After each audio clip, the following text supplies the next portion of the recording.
All of the lines are free for Dominic Alafaci on 133693 from collinshouse.com.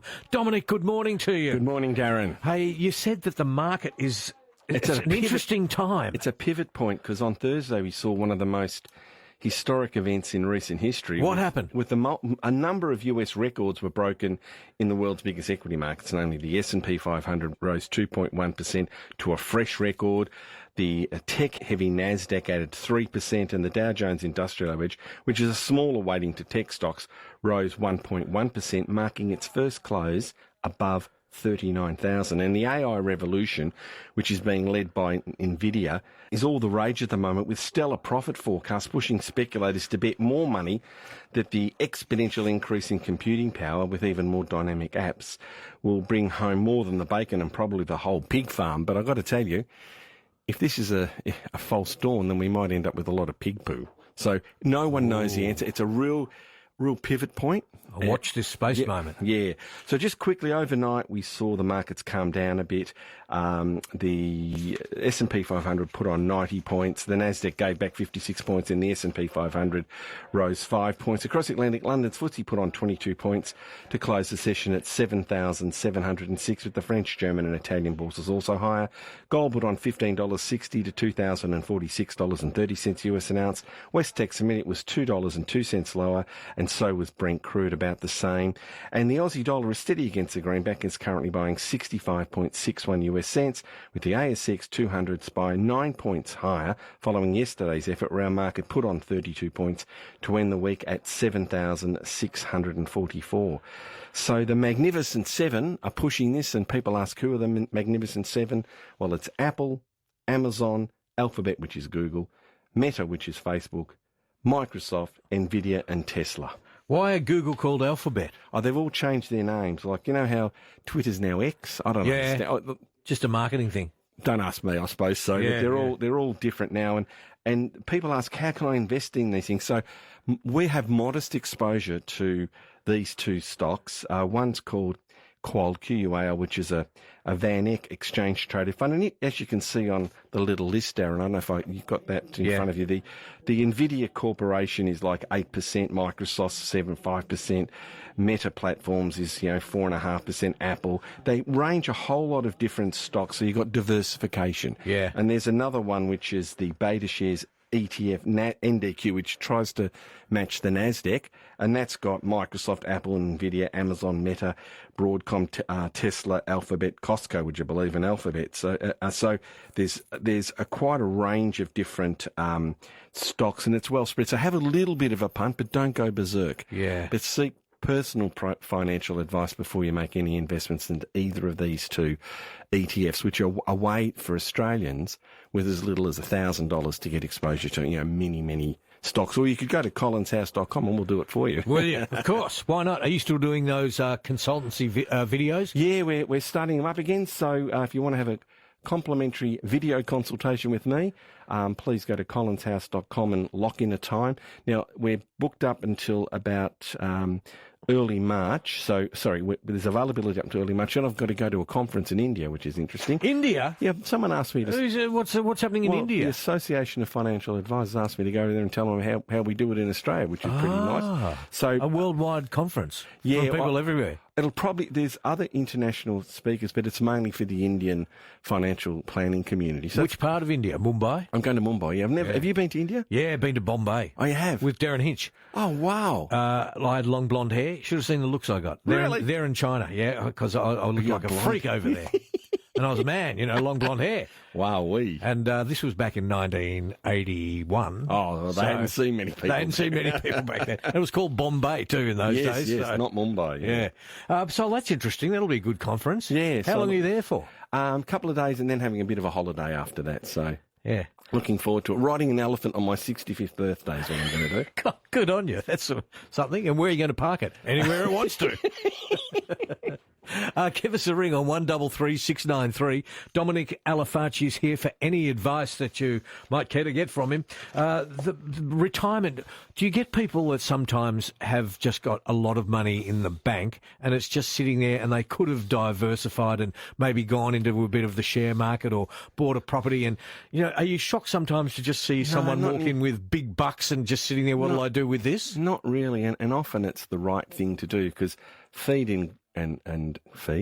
greed and fear are two of the most prominent drivers in people's greed mind. And fear. So yes. If you're scared, you leave your money in the bank. If you're greedy, you go and punt it.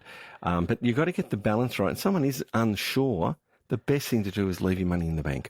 I'd rather you do that than come in with a whole lot of penny dreadfuls and go, I want to retire, and go, oh my goodness me, what are we going to do now? So it's easier when they've got money in the bank because we can build a portfolio that matches their personal tolerance to risk. Everyone's different. Yeah. It's like if you like a pizza, you hate pineapple on your pizza. Other people want pineapple and ham. Other people turn their nose up at it. Some people like spice in their meals. So some people like it very bland, vegetarian. So whatever your personal preferences are, that's what your portfolio should reflect. Yeah, well, my share portfolio, which is worth $2.50, has just been penny dreadfuls, like hearing a bit of advice. Get on this one. It's currently at 8 cents a share, and then more times than not, it'll go down to 4 cents. And I've put 1,000 or a couple of thousand in. See you later. I've had a few experiences like that, and I think I told you about my friend who could plaster his whole man cave with penny dreadful stock strips. Remember I told you? Right, yeah, you did too. Abraham joins us. Good morning. Yes, good morning. How are you guys? Good, thank you. How can we help, Abraham? Thank you.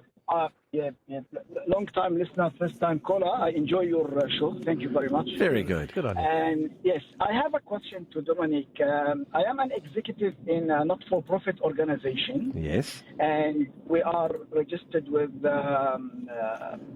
with the Victorian government and Consumer Affairs. We have an ABN number. Yes. And we have a fundraiser license.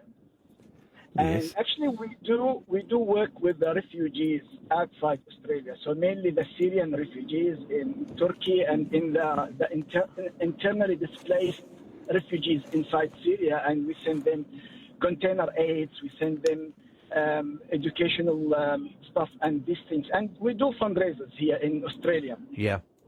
And we've been registered since 2011.